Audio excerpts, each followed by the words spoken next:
Builder की लापरवाही से दिनांक 28 सितंबर 2024 की शाम कुर्ला के वत्सलाताई नगर के एक 2 वर्षीय लड़के की पुनर्वास भवन की 15वीं मंजिल से गिरने से मौत हो गई। इस संबंध में मास ग्रुप के बिल्डर के खिलाफ धारा 304 भाग 2 के तहत मामला दर्ज करने के लिए नेहरू नगर थाने में पुलिस को बयान दिया गया है। पुनर्वास के नाम पर घटिया निर्माण के कारण झुग्गीवासियों को मरने के लिए छोड़ दिया जाता है और मुंबई में पुनर्वास भवनों में आपको यही देखने को मिलेगा। स्थानीय जनप्रतिनिधि भी इस मामले में गंभीरता नहीं बरत रहे हैं, लेकिन राइट टू शेल्टर के अध्यक्ष ने कहा कि यह झोपड़ी मालिकों के लिए खतरे की घंटी है। संतोष संचकर ने बताया, जबकि उस स्थान पर आंशिक रूप से पुनर्वास भवन का निर्माण किया गया था, लेकिन बिल्डर ने आधे लोगों को रहने के लिए घर दे दिया और कई अन्य लोग अभी भी अपने वास्तविक घरों से वंचित हैं। उन्हें समय पर घर का किराया भी नहीं मिल रहा है। संचकर ने कहा, इस संबंध में आश्रय का अधिकार पीड़ित परिवारों को न्याय दिलाने के लिए हर संभव प्रयास करेगा।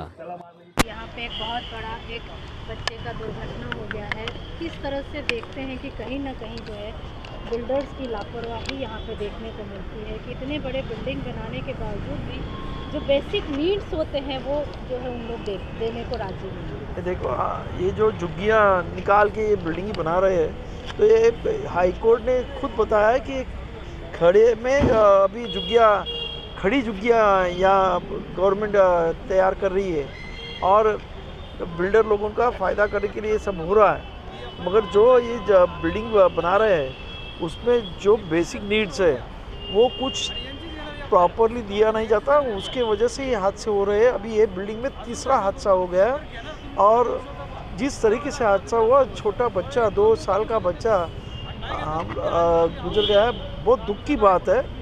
तो सरकार ने और ख़ास करके SRA की जो अथॉरिटी है, उन्होंने ये बिल्डिंग को OC देने के पहले और सेल बिल्डिंग को अलाउ करने के पहले यहाँ प्रॉपर फैसिलिटी मिलती कि नहीं है, क्योंकि ये आजकल तो SRA की इतनी बिल्डिंग मैंने देखी है कि 10 साल में वो बिल्डिंग इतनी पुरानी हो जाती है कि उसको वापस रिपेयर करने के लिए वहाँ रहने वालों को पैसा खर्चा करना पड़ रहा है। तो ये जो सरकार को ये SRA को ये जो बिल्डिंग ही बना रहे हैं उसके लिए एक अथॉरिटी बनानी चाहिए कि इसका कामकाज, quality of work, construction work और फिर उसमें फैसिलिटी, ये सब तय करना चाहिए और बाद में ये बिल्डिंग बनाने के लिए परमिशन देना चाहिए। नहीं तो आज ये पहले हमारे रास्ते पे झुग्गियाँ थी, अभी ये खड़े पे झुग्गियाँ हो रही है, ऐसे हो रहा है। घटना घटी है, क्या कहना चाहिए? आप देखोगे तो वत्सलाताई नगर में जो मास ग्रुप जो डेवलपर है, उनके माध्यम से जो वहाँ पर SRA की बिल्डिंग जो बनाई गई थी, मुझे लगता है 1 महीने पहले ही उनका वहाँ पर वो अलॉटमेंट दिया और अब तक सोसाइटी ने हैंड ओवर भी नहीं किया।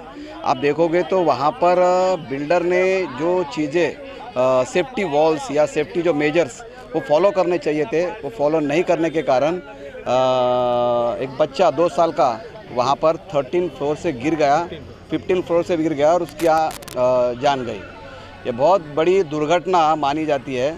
आप देखोगे तो SRA में जो बिल्डिंग बनाई जाती है, ये बिल्डिंग का आप स्वरूप देखोगे तो वहाँ पर कोई आदमी रह भी नहीं पाता है। कोई सेफ्टी वॉल्स नहीं, कोई सेफ्टी मेजर्स नहीं, भेड़ बकरी जैसा लोगों को वहाँ पर घुसा दिया जाता है। उनको वहाँ पर पुनर्वसन के नाम पे उनको वहाँ पर भेड़ बकरी जैसा वहाँ पर उनको डाल दिया जाता है और इसी की वजह से बिल्डर की वहाँ पर जो इग्नोरेंस पार्ट है उसके चलते वहाँ पर उस बच्चे की जान गई, मृत्यु हुआ। सर, हमेशा देखा जाता है बिल्डर अपने फ़ायदे के लिए लोगों के साथ इस तरह से खिलवाड़ करता है, लेकिन ऐसे लोगों को उसका काफ़ी तकलीफ़ों का सामना करना पड़ता है। वहाँ पर किसी भी तरीके की सुविधा नहीं, नीचे बेसमेंट में अगर देखा जाए तो एक नाले का स्वरूप बन चुका है, लाइट्स नहीं, कुछ भी नहीं है। अब यह घटना वहाँ पर हो सकती है।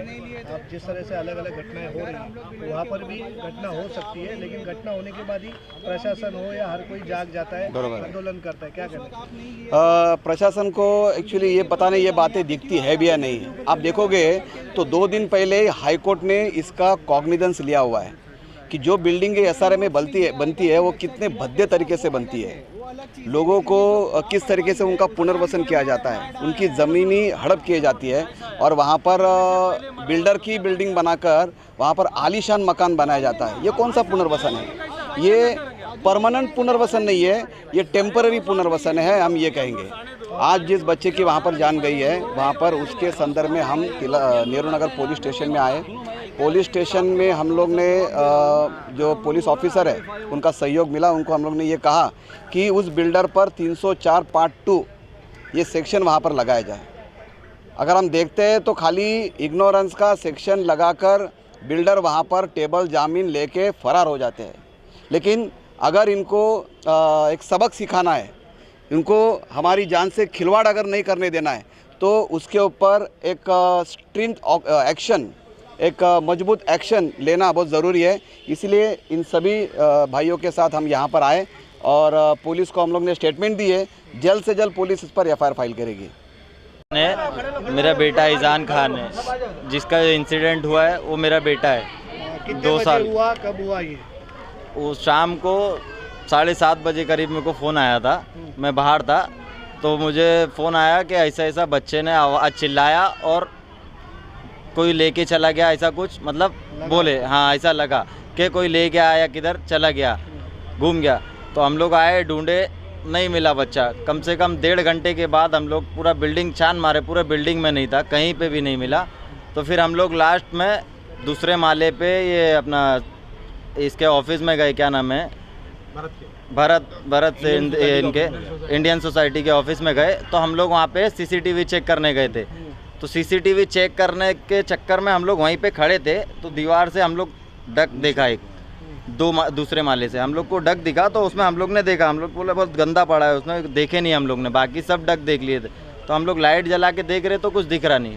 फिर थोड़ी देर से गौर से देखे ना हम लोग ने, तो थोड़ा पैर जैसा दिखा हम लोग को। तो हम लोग वहाँ का रास्ता पूछ रहे थे। वहाँ का रास्ता किसी को नहीं मालूम, ना सोसाइटी वालों को ना बिल्डिंग वालों को, किसी को भी नहीं मालूम है। तो हम लोग को थोड़ा डाउट हुआ। मैं बोला भाई, मेरे भाई भी थे साथ में, दोस्त भी थे, समझो 7-8 लोग थे हम लोग। तो एक मेरा भाई था, वो बोला भाई यहीं से उतर जाता हूँ। मैं बोला नहीं, यहाँ से मत उतरो भाई, तुमको भी कुछ हो जाएगा, तकलीफ़ हो जाएगी फिर। तो फिर उसने ही आके नीचे ढूंढा जगह, तो वो आके देखा, बच्चा मिला मेरा। 15 माले से सीधा नीचे मिला। ये कैसे हुआ? इसमें किसको जिम्मेदार मानते हैं? अब इसमें बिल्डिंग की भी गलती है, बिल्डर की भी गलती है और सोसाइटी की भी गलती है। अब वो किसकी गलती है वो मुझे पता करके चाहिए। मेरा ये बहुत, मैं ना, अभी आप क्या सरकार से मांग करेंगे? सरकार से यही मांग है कि इसका इन्वेस्टिगेशन करें, इसका पता लगाएं, ये कैसे हुआ, किसने किया, कैसे हुआ, जो भी है प्लीज़ वो करें। इसका एफआईआर चाहिए मुझे। पुलिस से भी रिक्वेस्ट है। 2 साल का बच्चा था, ईजान नाम था उसका। उधर दीवार है, दीवार के ऊपर कुछ नहीं लगा है। 2 फीट की दीवार है, 2-2.5 फीट की, उसके ऊपर कुछ नहीं लगा है। वहाँ से हम लोगों ने देखा था बच्चे को।